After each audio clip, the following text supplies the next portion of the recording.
Good morning mga Kapanig TV, at siyempre nandito naman po ang inyong lingkod, si Pepe Panyakit nagbabalik.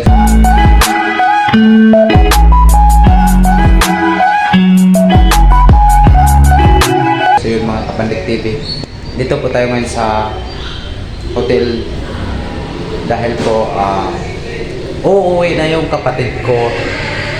Uuwi na siya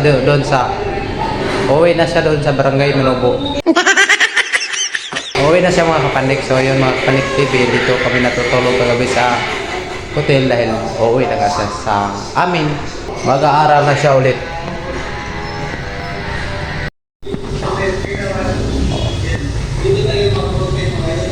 Wow! Ito yung mga reservoir nagluluto. Nagluluto na ito sa kusina. Ito pala yung kusina mo. Uunahin natin to. Di ko maiwasan pagmasdan ang iyong larawan. Kahit di mo mamalayan, ikaw lang ang gustong tignan. Di ko man masabi. Pakita natin yung isa. Di ko maiwasan pagmasdan ang iyong larawan. Kahit di mo mamalayan. Nagluluto na yung pancit canton.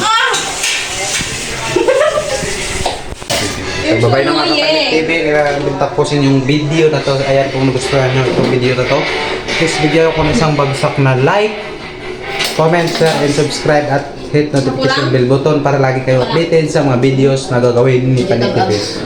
Maraming salamat po sa mga nag-subscribe at sa mga hindi pa nag-subscribe, mag-subscribe na kayo.